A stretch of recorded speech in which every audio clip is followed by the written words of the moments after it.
Yo, j'espère que tu vas bien. Moi ça va nickel, comme d'hab. Bon, juste petit aparté déjà, avant de commencer.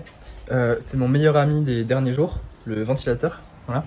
Et il y a un truc vraiment trop bien. Déjà, si tu trouves qu'il fait chaud, bon, il fait chaud. Mais si tu veux te rassurer, dis-toi que moi je suis dans un appart mansardé. Donc mansardé, c'est quand je suis sous le toit en fait, tout simplement. En plus de ça, il n'y a qu'une fenêtre. Donc je peux pas faire de courant d'air. Bah, du coup, y a rien qui rafraîchit en fait. Genre, le ventilateur il brasse de l'air chaud. Et hier, je suis rentré chez moi à minuit. Et en fait, il faisait plus chaud dedans que dehors. Donc, je suis vraiment très content. Je dors hyper bien. Pas besoin de te préciser, je pense que c'est assez compliqué. Là, je vais aller m'entraîner. J'ai mon SBD à faire. Il est 9h11. J'aimerais y aller plutôt tôt. Sauf que je vais quand même le finir à 1h, si ce n'est plus, 2h. Et bah, du coup, je pense que je vais quand même ramasser parce qu'il a prévu de faire 36 degrés. Donc voilà. On va commencer. Let's go.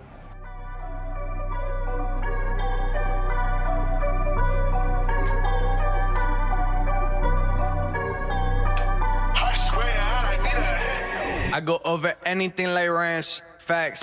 Think I want a yacht and a ranch. Yes. Hit the boulevard and hit my dance. Everybody wanna be a boss, but they can't. But they motherfucking can't. I go over anything like ranch. Had to tell my old hoes, bon voyage like I'm in France. Hey, now I eat hors d'oeuvres and get them served at my advance. Hey, fuck up my face, please and thank you in advance. Hey, I'm like, hey, yeah, you know the game. Ice all in my veins. Bitch, ain't nothing changed. I got money in the bank and a Roth IRA. Put the drinks on my tab and the bitch on my lap. And oh yeah, I go over anything like ranch. Facts. Bon, du coup, je viens de faire mon squat. Là, c'est la première fois de la semaine où je fais squat et après bench. Genre, de lundi et mercredi, j'ai fait bench puis squat parce que j'avais tellement mal aux épaules quand je faisais mon squat qu'en gros, bah, après, je pouvais pas bencher. Donc, je commençais par le bench. Donc, ça vaut même pour toi, tu vois. Si t'as un exo qui te fait hyper mal, bah, fais-le après, tu vois. Comme ça, il va pas impacter négativement les autres. Aussi, j'avais tendance à mettre la barre méga basse dans le dos. Genre, j'avais fait 210 au France, 210 au France au squat avec la barre hyper basse sur le dos et je suis hyper à l'aise comme ça. Mais je peux pas le faire partout. Genre sur du calibré en compète avec le rack à la bonne hauteur et tout, ça me va, tu vois. Genre la semaine dernière en plus, j'avais passé 200 dans ces conditions et j'avais pas mal au haut du corps, ou alors très peu. Si c'est dans un fitness park, c'est même pas la peine parce que bah, en fait la barre elle a tellement de whip que ça me tue le haut du corps. Genre vraiment, j'ai l'impression d'avoir les épaules paralysées. Rien que d'enlever la plate, ça fait mal, genre c'est dur, j'ai l'impression de pas avoir de force. Et là, le fait d'être retourné sur mon matos, du coup, je me suis rendu compte qu'en fait, c'est beaucoup trop haut le rack par rapport à ma position de barre au squat. Donc en fait, je ne peux pas avoir la position que j'avais avant et je suis obligé d'avoir la barre un poil plus haute sur le dos. Si je veux qu'elle soit plus basse, genre comme avant, bah en fait je dois la laisser glisser quand je me setup et en fait ça me fait trop mal de faire ça. Et donc je le fais moyennement, tu vois, je le fais un petit peu mais ça dépend. Et c'est pour ça que là les barres bougent tellement doucement alors que bah en fait avant c'était du RPE 5-6 quand j'avais la barre hyper basse. Parce que du coup ben, je l'ai un petit peu plus haute sur le dos. Donc là je vais me mettre à faire du bench, je vais manger des bretzels aussi parce qu'il y a du sel dedans et que je transpire tellement qu'il faut que je reste hydraté. Donc manger ça, boire de l'eau, faire mon bench et let's go.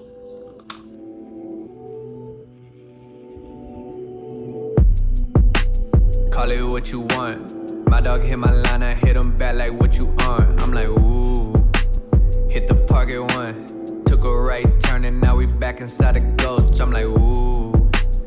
And you know what? Decade dedicated, get the music just to blow up. Every year that pass, I feel the pressure as I grow up. Way more pressure on me now than ever, but I'm so stuck. Started chasing money, got a bit and I glowed up. So why the fuck I'm sick as hell about it? I could throw up. Damn, I miss the days that I'm in music. I would throw up on the internet and hope that Dre would hit my phone up. Back then did a photo shoot and thought I was a star. Trip to ATL, I hit the mall to hand out cars. Dreams of doing numbers at the garden. 2019, I got to do a track for Harden. So why the fuck I'm sick as hell about it? I could throw up. Damn, I miss the days that I'm in music. I would throw up on the internet and hope that Wayne would hit my phone up. Ignorance was bliss, but today I guess I know stuff. Scared to lose the passion.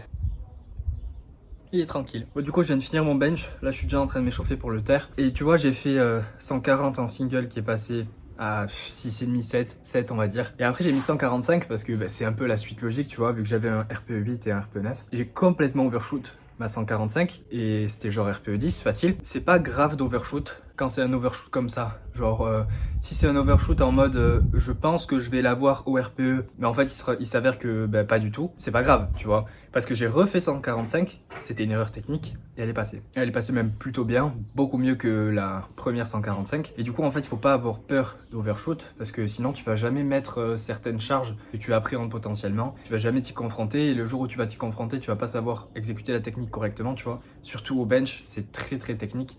Genre moi je peux avoir une barre qui va bouger RPE 10 et celle d'après c'est le même poids, elle bouge RPE 8, tu vois. Donc l'overshoot comme j'ai fait, je le trouve pas dramatique. Par contre l'overshoot un peu bête, c'est bon mais j'ai mis 140, j'ai déjà overshoot, mais j'ai envie de mettre 145, donc je vais mettre 145, tu vois. Ça c'est stupide parce que du coup tu respectes pas la prog en fait. En fait t'auras pas le résultat que tu es censé avoir si tu respectais la prog, tu vois. Donc c'est ce juste milieu à trouver entre j'overshoot pas pour l'ego, mais si j'overshoot c'est parce que j'ai pas réussi à exécuter en temps voulu. Parce que là, imagine si je me dis, bon, mais j'ai fait 140, c'était RPE 7, mais pour mes RPE 8 et 9, je mets quoi? 142, et si j'overshoot 142, ah ben merde, j'aurais pas dû mettre 142. Si, t'aurais dû mettre 142, mais t'as juste pas réussi à exécuter. Et c'est pas grave, tu vois, genre t'auras des multiples occasions d'exécuter la technique correctement. Je vais me mettre directement à faire du terre parce que je suis en train de dégouliner, voilà. C'est très très agréable. Là, il est à peu près midi.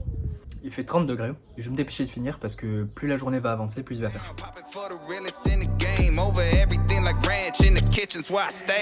I go over anything like ranch. Facts. Think I want a yacht and a ranch. Yes. Hit the boulevard and hit my dance. Everybody wanna be a boss, but they can't. But they motherfucking can't. I go over anything like ranch. Finger licking good, got a thumbing through a band. 10, 7, 57, where I fucking stand. Find me in the back, banging drums with my hands. Yeah, they call me Ringo, baby, I'm a star. Glowing in the dark, big brand like I'm star. By now you gotta know who the fuck we are. Hush, house, stumbling through, tap dancing all these bars. Yeah. I go over anything like ranch. Facts. Think I want a yacht and a ranch. Yes. Hit the boulevard and hit my dance. Everybody wanna be a boss, but they can't. But they motherfucking can't. I go over anything like ranch. Facts. Think I want a yacht and a ranch. Yes.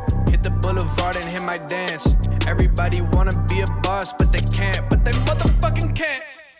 Alors, je t'ai pas parlé de mon terre, c'est un lift qui me frustre beaucoup en ce moment. Mes mains me font très mal dès que je fais du mix grip. Et là, en fait, genre, faut vraiment que je construise une certaine de tolérance parce que, en gros, il va falloir que je fasse un maximum de travail avec mon mix. Parce que là, hier, mon hook ne tenait pas, donc c'est fantastique, j'adore. En fait, tu vois, avec la chaleur, j'ai les doigts qui gonflent. Je sais pas à toi, mais moi, j'ai les doigts qui gonflent. Déjà, mate la taille des doigts. Si en plus de ça, j'ai les doigts qui sont gonflés, je peux pas faire le tour de la barre. Et globalement, les gens qui font du hook, ils le font comme ça. Moi, déjà, je le faisais comme ça avant. Et je ne peux pas, en fait, faire le tour de la barre comme ça. Donc, en gros, je me retrouve comme ça. Voilà. Et celui-ci, il est ici. Donc, tu vois, c'est genre, je ne peux pas tenir mes doigts, en fait.